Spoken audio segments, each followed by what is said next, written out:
Ειδικοί ερευνητές από το Πανεπιστήμιο Περιβάλλοντος της Μεγάλης Βρετανίας και του Μεξικού απέδειξαν πως οι μάγιας εξαφανίστηκαν μάλλον λόγω βροχοπτώσεων. Να και κάτι που δεν γνωρίζαμε. Λόγω λοιπόν βροχοπτώσεων και έλλειψης βροχοπτώσεων της θερινής περίοδου, οι μάγιας άρχισαν σιγά σιγά να πεθαίνουν και έτσι ο πολιτισμός τους εξαλείφθηκε.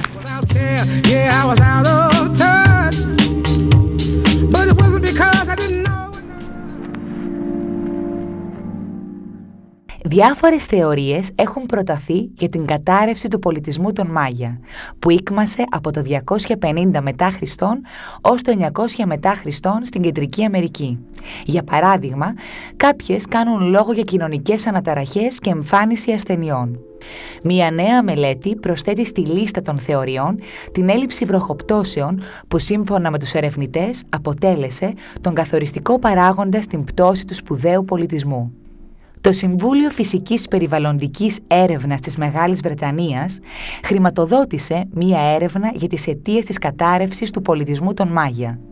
Την έρευνα διεξήγαγαν ειδικοί από το Μεξικό και τη Μεγάλη Βρετανία, οι οποίοι υποστηρίζουν ότι υπεύθυνη για την κατάρρευση του πολιτισμού ήταν η έλλειψη βροχοπτώσεων, ειδικά κατά τη θερινή περίοδο. Σύμφωνα με τους ερευνητές, την περίοδο από το 800 έως το 950 μετά Χριστού υπήρξε μία μείωση των βροχοπτώσεων της τάξης του 25 με 40% ετησίως. Η μείωση αυτή θεωρητικώς δεν είναι τόσο σημαντική ώστε να προκαλέσει μεγάλο πρόβλημα, αλλά όπως αναφέρουν οι επιστήμονες, το ζήτημα ήταν ότι η απουσία βροχοπτώσεων δεν ήταν ομοιόμορφη καθ' όλη τη διάρκεια του έτους, αλλά εντυνόταν το καλοκαίρι.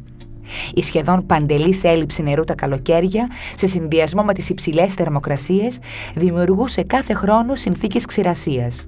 Η καλοκαιρινή ξηρασία ήταν τόσο έντονη ώστε είχε αλυσιδωτές επιπτώσεις που οδήγησαν τελικά στην πτώση της αυτοκρατορίας των Μάγια και στην κατάρρευση του πολιτισμού τους. Για περισσότερο από έναν αιώνα διερευνάται η θεωρία των κλιματικών αλλαγών και ειδικότερα της ξηρασίας ως αιτίας για την κατάρρευση του πολιτισμού των Μάγια. Αν και πολλοί ερευνητές είχαν αναπτύξει σενάρια ακραίων καιρικών συνθήκων, εντούτοις δεν είχε υπολογιστεί μέχρι σήμερα η ένταση της ξηρασίας που έπληξε τους Μάγια. Μελετώντας διάφορα δεδομένα, καταφέραμε να δημιουργήσουμε ένα κλιματικό μοντέλο που να συνδυάζει τις κλιματικές αλλαγές με τις επιπτώσεις που είχαν στις περιοχές των Μάγια, αναφέρει ο Μάρτιν Μεντίνα Ελιζάντε, καθηγητής του Κέντρου Επιστημονικής Έρευνας του Γιουκατάν, στο Μεξικό, που ήταν και μέλος της ερευνητικής ομάδας. Το καλοκαίρι ήταν η εποχή που οι Μάγια καλλιεργούσαν και αναπλήρωναν τα αποθέματα γλυκού νερού. Σε διάφορες περιοχές, όπως αυτή του Γιουκατάν, δεν υπάρχουν ποτάμια και η βροχή ήταν ο μόνος τροφοδότης των αποθεμάτων. Οι συνθήκες ξηρασίας τους καλοκαιρινούς μήνες, φαινόμενο που διήρκησε για πολλά συνεχόμενα έτη, οδήγησαν σε δραματική έλλειψη νερού που είχε ως αποτέλεσμα να υπάρξουν σοβαρές κοινωνικές επιπτώσεις που με τη σειρά τους οδήγησαν στην εγκατάλειψη των πόλεων, ανοίγοντας έτσι τον δρόμο για την κατάρρευση του πολιτισμού των Μάγια, αναφέρει ο Έλκο Ρόλινγκ, καθηγητής του Πανεπιστημίου του Southampton που συμμετείχε στη νέα μελέτη η οποία δημοσιεύεται στην επιθεώρηση Science. Η μελέτη θεωρείται σημαντική επειδή προσφέρει στοιχεία για το τι μπορεί να συμβεί εάν εμφανιστούν μελλοντικά ανάλογες συνθήκες στην ίδια περιοχή.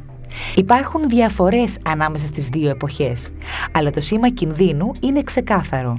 Μία έλλειψη νερού που σε πρώτη φάση φαίνεται ασήμαντη μπορεί να εξελιχθεί σε μεγάλο και διαχρονικό πρόβλημα.